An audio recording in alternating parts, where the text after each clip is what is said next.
Given question क्या है? If in a certain code language FLOWER is written as UOLDVI, then how terminal will be written in the same language। देखो coding decoding का बहुत सारा question करवाया हूँ। मैं रिक्वेस्ट करता हूँ डिस्क्रिप्शन में पहला वीडियो से लेकर के अभी तक 25 वीडियो बना दिया हूँ, सबको देख लो, इसके बाद कोई डाउट नहीं रहेगा। तो कोडिंग डिकोडिंग ऐसा चैप्टर होता है ना जहाँ पे सबको ही कन्फ्यूज़ होता है, इवन मैं भी कन्फ्यूज़ होता हूँ। देखो कोडिंग डिकोडिंग को फास्ट सॉल्व करने का तरीका बता दिया हूँ। अल्फ़ाबेट का पोजीशन तुम्हें याद होना चाहिए। उसका तरीका क्या है? EJOTY, ठीक है। ये हो गया 5, 10, ये हो गया 15, ये हो गया 20, ये हो गया 25।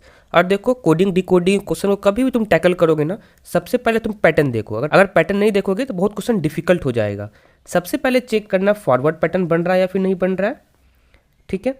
फॉरवर्ड के बाद चेक करना रिवर्स पैटर्न बन रहा है तुम्हारा, ठीक है। रिवर्स के बाद चेक करना है क्रॉस पैटर्न, ठीक है। उसके अल्फ़ाबेट का ऑपोजिट तो नहीं दिया हुआ है ना, ये चेक करना है। इसके बाद ही कोई लॉजिक लगाना है।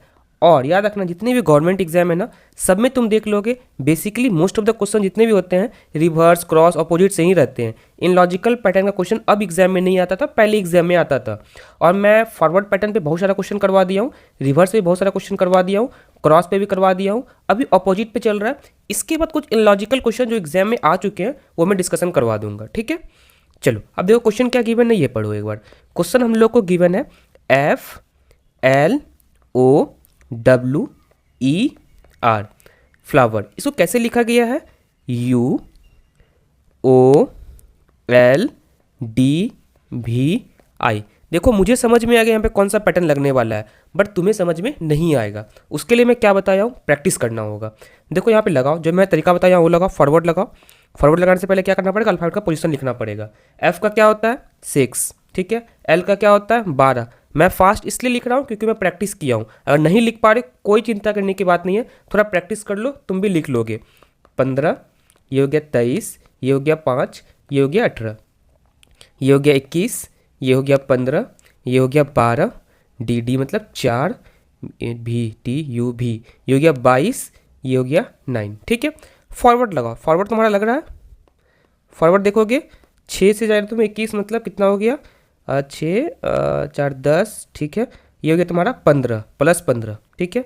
12 से तुम जा रहे हो 15, 12 13 14 15 प्लस 3 तुम्हारा हो गया, ठीक है। फिर तुम जा रहे हो यहाँ पे 12 13, फिर 15 से तुम जा रहे हो माइनस 13, मतलब कोई पैटर्न फॉरवर्ड नहीं लग रहा है। फिर रिवर्स लगाओ, रिवर्स तुम्हारा लग रहा है, ठीक है। रिवर्स लगाओ। 12 12, यहाँ पे 6 है, 6 से जाएगा 9, 6 7 8 9, ये हो गया प्लस 3, ठीक है। कितना है? 1 2 3 4 5 6, 1 2 3 4 5 6, ठीक है। 18 से तुम जा रहे हो 21, 18 19 20 21, यहाँ भी तुम्हारा प्लस 3।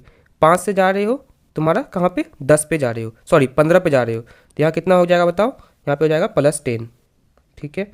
सिमिलरली यहाँ 12 से तुम जा रहे हो 22 पे प्लस 10, मतलब पैटर्न दिख रहा है तुम्हारा। यहाँ पे तुम्हारा 15 से जा रहे हो 4 पे मतलब माइनस 11, या 23 से जा रहे हो 12 पे माइनस 11, पैटर्न दिख गया है। तब ऐसा करते हैं हम लोग, गिवन क्वेश्चन क्या ये देखता हूँ, उसको थोड़ा छोटा कर देता हूँ, ठीक है। इसको थोड़ा सा छोटा कर दिया हूँ इसको ऊपर। अब देखो अब क्या हम लोग का गिवन क्वेश्चन क्या? Terminal, TERMINAL।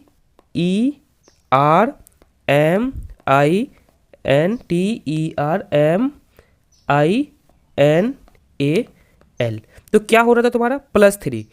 टी में तुम 3 आगे जाओ कितना हो जाएगा? तो टी बताओ, TUVW। देखो डब्लू है कहीं पे, डब्लू नहीं दिख रहा है। इसका मतलब यहाँ जो हो रहा है ना, अपोजिट प्लेस जो होता है तुम्हारा अल्फ़ाबेट का, वो लग रहा है। देखो मुझे स्टार्ट में ही समझ में आ गया था। तुम देखो FO, F के अपोजिट में क्या होता है? U होता है, देखो होता है ना FU। उसके बाद LO, देखो L के अपोजिट में हमेशा देखो O होता होगा। फिर O के अपोजिट में हमेशा L होता है, W के अपोजिट में D होता है, A के अपोजिट में Z होता है, ठीक है। तो T के अपोजिट में बताओ क्या हो जाएगा? बोलो। T के अपोजिट में तुम्हारा हो जाएगा G। देखो G किसी ऑप्शन में है, ठीक है। G किसी ऑप्शन में है, देखो G तुम्हारा ऑप्शन बी में ही है। Option B is the correct answer. आगे चेक करना है, देख लो ए के ऑपोजिट में क्या होता है? जेड, जेड है यहाँ पे, जेड यहाँ पे है तुम्हारा। एल के ऑपोजिट में क्या होता है बताओ? एल ओ, एल के ऑपोजिट में क्या होता है? लव। हम इस तरह से याद करके रखें, LO लव, ठीक है। तो इसका हो जाएगा O। तो मैं कैसे याद करके रखा हूँ मैं ये भी थोड़ा बता देता हूँ, ये समझ में आ गया ना तुम्हें, ठीक है। इसका बी आंसर होगा। मैं किस तरह से याद किया हूँ, थोड़ा वीडियो लंबा हो रहा है बट मैं ट्राई करता हूँ वो भी बता देने का, ठीक है। देखो मैं कैसे याद करके रखा हूँ इसे। मैं याद क्या किया हूँ, ए के ऑपोजिट में जेड, ठीक है, बी मतलब बाय, ठीक है, उसके बाद सी सिक्स मैं याद करके रखा हूँ, ड्यू डी डब्ल्यू ड्यू, उसके बाद इवनिंग इवनिंग से याद करके रखा हूँ, उसके बाद फोर से याद करके रखा हूँ, एफ के ऑपोजिट में यू, फिर उसके बाद जी टी रोड, याद है जी टी रोड होता है, उसके ऑपोजिट में ये, फिर एच एस, एच के ऑपोजिट में एस हाई स्कूल, ऐसे याद करके रखा हूँ, जे क्यू जंगल, ठीक है, जंगल क्वीन हो गया, फिर के पी कानपुर से याद करके रखा हूँ, फिर एल ओ लव मैं याद करके रखा हूँ, एम एन मैं याद करके रखा हूँ। इसे तुम याद कर लो, A Z B Y six, D O evening four, G T high school, jungle queen, Kanpur, love, M N, इस तरह से याद करके रखना पड़ता है और क्वेश्चन फास्ट करना होता है। तो थोड़ा प्रैक्टिस करोगे ना, दिमाग में तुम्हारा बन जाए कैसे सॉल्व किया जाता नहीं किया जाता, बट कोडिंग डिकोडिंग को प्रैक्टिस करो। मैं बोलूँगा कहीं से कुछ मत करो, डिस्क्रिप्शन में प्लेलिस्ट है, तुम प्लेलिस्ट का एक एक क्वेश्चन ट्राई करो, फर्स्ट खुद से करने का जितना मैं लॉजिक बताया हूँ उसके अपने से ट्राई करो, इसके बाद एक क्वेश्चन में प्रैक्टिस करने की कोई नीड नहीं है। शायद समझ में आ गया होगा, फिर भी कोई डाउट आ रहा है कमेंट सेक्शन में पूछो, मैं ट्राई करूँगा रिप्लाई कर देने का। Thank you.